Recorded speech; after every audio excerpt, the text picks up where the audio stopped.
With the 13th pick in the 1996 NBA Draft, the Charlotte Hornets select Kobe Bryant from Lower Merion High School in Pennsylvania.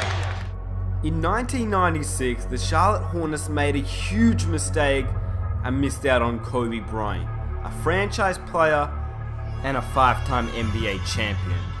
Imagine if the Charlotte Hornets actually got Kobe Bryant and kept him in the 1996 NBA draft. So in 1996, the new relocated Charlotte Hornets selected Kobe Bryant with their 13th pick. They would eventually trade his draft rights away for Lakers center Vlade Divac. Today, it's easy to say that the Hornets obviously would never have done this deal if they knew that they'd be getting an MVP, a 5-time champion, and one of the greatest of all time. But at the time, it actually did make sense, after they did lose Charlotte Hornets' own Alonzo Mourning to the Miami Heat. Getting an NBA franchise in 1988, the Hornets didn't go long until they became one of the most popular teams in the NBA. In fact, in the 1996-97 season, the Charlotte Hornets ranked first in the league in attendance. Prior to the 96-97 season, the Hornets did have an obvious need for a center, trading away star big man Alonzo Mourning the season before to the Miami Heat, and Larry Johnson was traded away to the New York Knicks, who gave up Anthony Mason. The 96-97 season would be played with Grieger in the middle and Mason at power forward. These guys were reasonably decent players, but nothing crazy. Remember, at this point in time, Kobe wasn't anything crazy either. He was just finding his steps in the NBA as an 18-year-old. It took him a little bit longer to develop in Charlotte, as he didn't have any great mentors at the time. The Charlotte Hornets, they didn't have any draft pick in 1997, but in 1998, they selected Ricky Davis. Davis would have a decent career for the Charlotte Hornets, but actually, if the Hornets had Kobe Bryant, they don't need another shooting guard. So they actually don't select Ricky Davis. They trade him away to the Bucks. Originally, the Bucks trade Dirk Nowitzki to the Dallas Mavericks for Robert Traylor in the 1998 NBA season. Traylor turned out to be one of the biggest busts in NBA history, and the trade was claimed to be one of the worst that the NBA has ever seen. In this scenario, it was actually a trade that would send Dirk to Charlotte for Ricky Davis and a future second-round pick. So in the end, it wasn't as bad for the Bucks, and we all know what Dirk becomes for the Hornets. And then, in the perfect world of what could have been, the Hornets would be set with their first-round pick in the 1999 NBA season. With the 3rd pick in the 1999 NBA Draft, the Charlotte Hornets select Baron Davis from UCLA, who actually was point guard Baron Davis. And they would also manage to acquire an original teammate of Kobe Bryant's. His name was Eddie Jones. He got traded to the Charlotte Hornets for Glenn Rice, J.R. Reid, and B.J. Armstrong on March 10th, 1999. Jones became a mentor for Kobe Bryant. So Hornets fans, your lineup looked like this for the 99-2000 season. At the 1, Baron Davis. At the 2, Kobe Bryant. At the 3, Eddie Jones. At the 4, Anthony Mason. And at the 5, Dirk Nowitzki.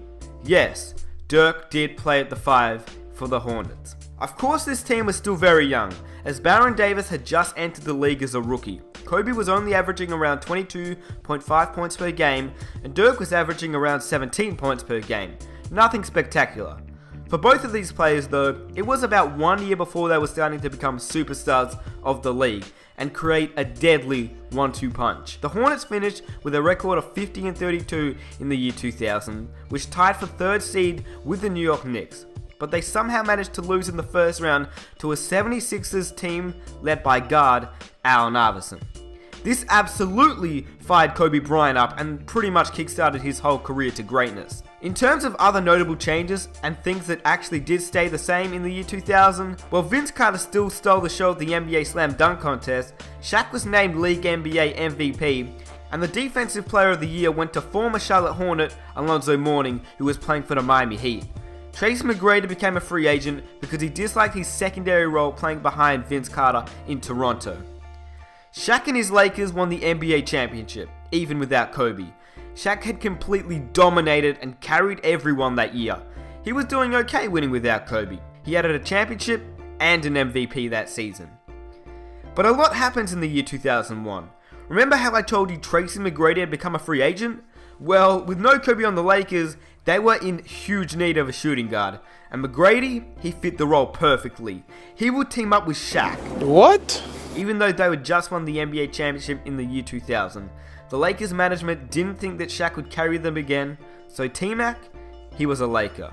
But the main event that happened that year was that Michael Jordan, the greatest player of all time and the man that Kobe looked up to, came out of retirement for about the 10th time, but he announced that he was playing for the Washington Wizards. Immediately, Kobe had demanded a trade to the Washington Wizards in the 2001 season, since he wanted to play with Jordan. But the two teams couldn't negotiate a trade to send Kobe Bryant to the Washington Wizards. Instead, the Hornets would manage to trade to get an aging 38-year-old Patrick Ewing. He didn't do much for the Hornets at all, and unfortunately they would actually also lose Eddie Jones to the Miami Heat. But in that trade, they would actually gain Jamal Mashburn. So in 2001, the Hornets had a lineup of Baron Davis, Kobe Bryant, Jamal Mashburn, Dirk Nowitzki, and Patrick Ewing at center. So now with the new lineup, Dirk Nowitzki would actually play at the 4 and play his true position at power forward. But the Hornets also still had some pretty solid bench players. Anthony Mason and two other players that were clearly past their prime in Otis Thorpe and Hershey Hawkins.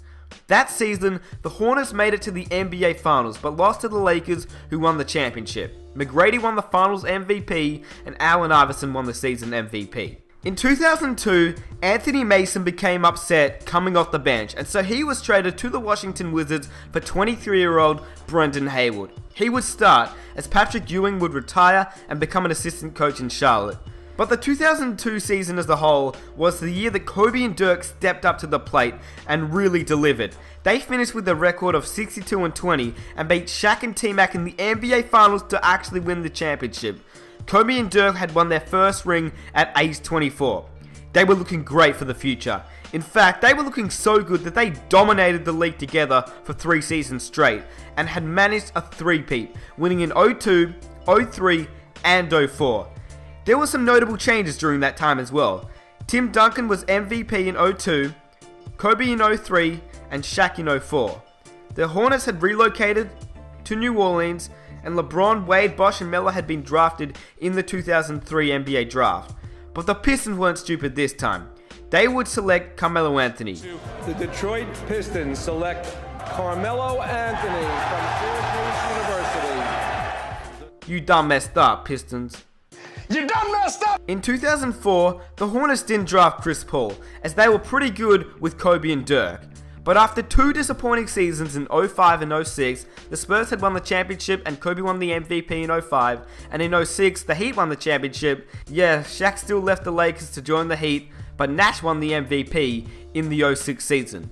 The Hornets would finish around 6 in the Western Conference. The Charlotte Hornets realized it was time that they shook up the roster, but they still kept the main 2 players in Kobe and Dirk, even after many trade rumors that Kobe Bryant might join the Chicago Bulls. But he decided to stay with the Hornets as he realized it would benefit him and Dirk if they stayed together to win some more championships. But during the last few seasons, they'd lost Baron Davis to the Warriors, Jamal Mashburn to retirement, and Brendan Haywood to free agency. So in 2007, the new roster would look like this. At the 1, Raymond Felton. At the 2, Kobe Bryant. At the 3, Wilson Chandler. At the 4, Dirk Nowitzki. And Tyson Chandler would join the Hornets a little bit earlier. This new roster would benefit both Kobe and Dirk, but more so Dirk, as Tyson Chandler would be able to grab all those rebounds, which allowed Dirk to stretch the floor a little bit.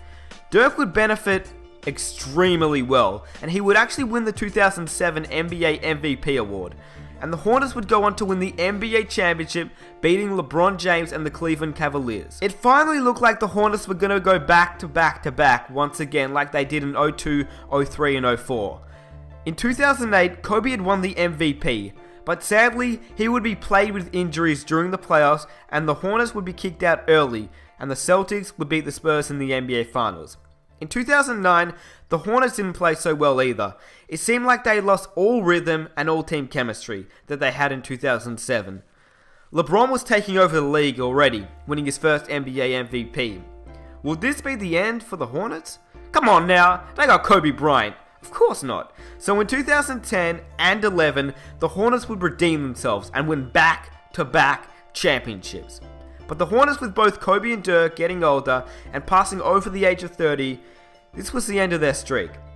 and this was around the time where the Big Three happened in Miami, and a new Big Three would be arising in Oklahoma, along with the aging San Antonio Spurs that didn't look like they were aging at all. Altogether, Kobe would have brought 6 NBA championships to Charlotte, along with 3 MVPs. Dirk would add 1 MVP, Melo would have had a successful career in Detroit, but still eventually moved to the New York Knicks. Davis would have never played with Kobe and Dirk. He would actually end up getting drafted to the Charlotte Bobcats somehow, some way. Kobe and Shaq wouldn't be compared to as much as they are today, and they both would have just been successful NBA Hall of Famers. Nash wouldn't have won 2 MVPs, he only would have won 1, and the Pistons and Spurs would have missed out on a few championships. Tracy McGrady would actually be an NBA champion. Later down the road, Jordan would become the owner of the Charlotte Bobcats, and Kobe would become the owner of the Charlotte Hornets. They still had that competitive drive. So in the 1996 NBA draft, the Hornets missed out on one of the greatest players of all time, trading Kobe Bryant away. And sadly, this would affect them in many ways.